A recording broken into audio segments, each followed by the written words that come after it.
Hey piano people! Today we are going to dive into the topic of listening charts, and I'm going to share with you how you can use a listening chart to get your piece to sound even better than it already does, and I'm going to show you exactly how to do that. They work for any level of player, and they also work for any genre of music. Now, developing your listening is never going to be a time waster.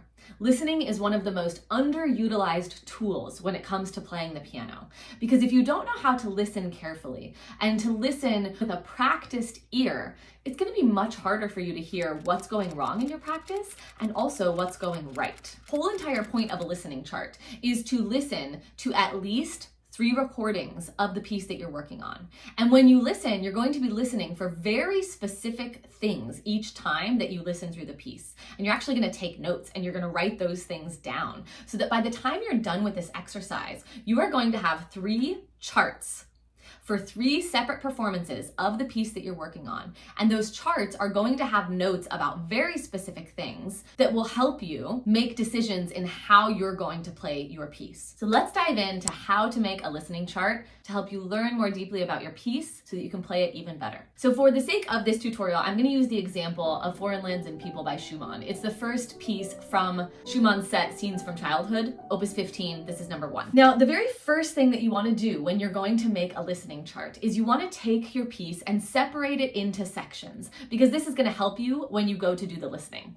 So for this piece of Foreign Lands and People, there are 3 main sections. There's an A section where we have the introduction of the first theme or the first melody, and then there's a B section where things change, the melody changes, and then we have a return of the A section. So that first melody comes back. And so I'm going to label this in my music with measure numbers so that it's really clear where those sections are, so that as I'm listening and following along in the music, I have some little anchor points, some points of reference. Now, you can split your piece up into larger sections. A great way to know how you're going to split your piece up is to either, 1, if it's a longer piece, think about where the tempo changes are happening or where the big transitions are, or anytime the tempo changes, or anytime there's like a clear differentiating section. Now, if your piece is shorter and maybe there aren't tempo changes or maybe there aren't sections that are very clear, you can also just break the piece up phrase by phrase. It doesn't matter that much how you break it up. What matters is that you understand what's going on in the piece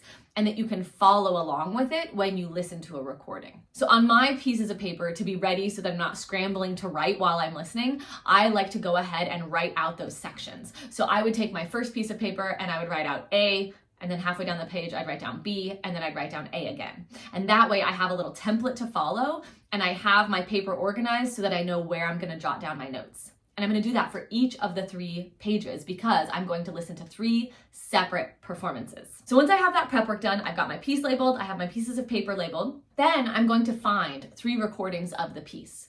And when you're searching for recordings, a couple of things to keep in mind.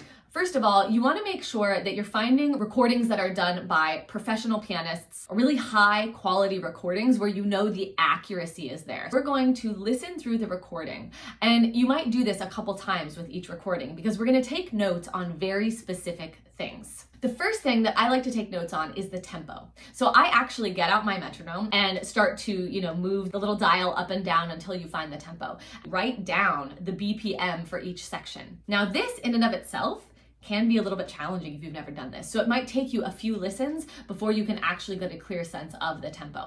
And once you have a clear tempo for each of the sections, then you're gonna do another listen through and you're gonna listen to, okay, now where does the performer vary that tempo?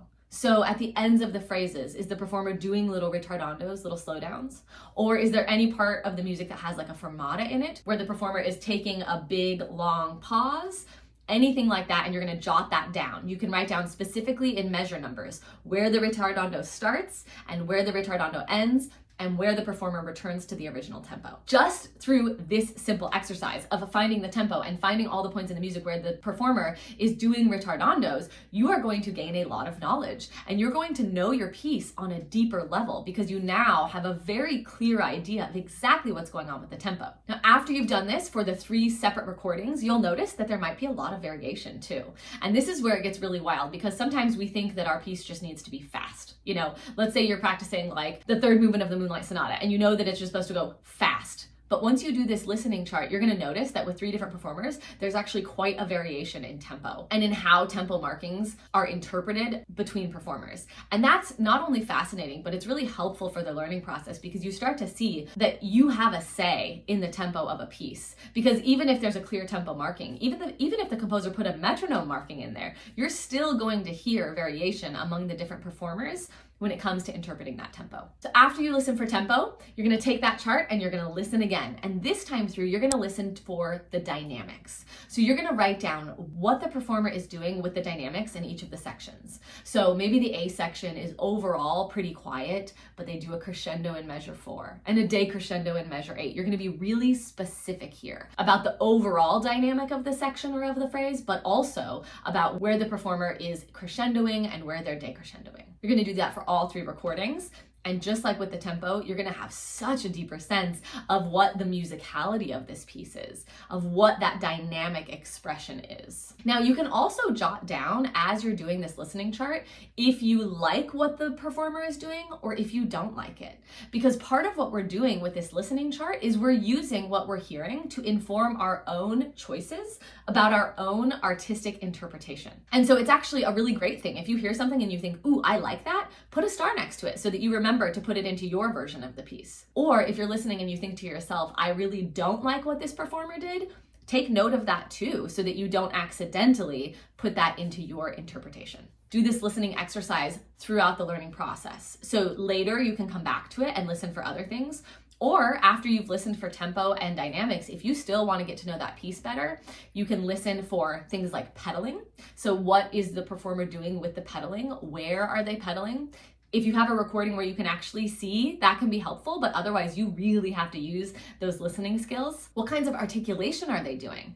Because if you're working on a piece like a Mozart sonata, depending on your edition of the piece and who edited it, you might find that what you hear in the recording either matches up with what's written in your score, or maybe not. Maybe it's totally different. Because as you'll hear, there's a lot of variation between how performers interpret the articulation of a piece as well. One of my other favorite things to listen to, and to especially have piano players that are learning watch for, is you want to watch what kind of technique the performers are using. How are they using their body? Are they moving around a lot? Are they mostly static when they play? And how does it inform how they sound? Do you like how they sound, or do you not like how they sound? Because watching how a professional pianist moves when they play can be very, very enlightening and educational. It can help us see what kinds of movements elicit what kind of sound from the piano. And I think oftentimes early on in the learning process, people will watch professional pianists and just think, wow, they're just moving a lot. I don't know why they're moving like that. It looks very dramatic. Maybe it's all a show,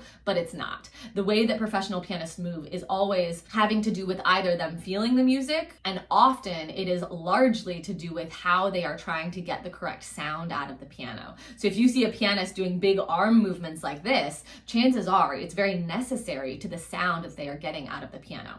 So you can actually watch, you can slow down the speed at any point when you're doing this listening chart, especially if you're listening on YouTube.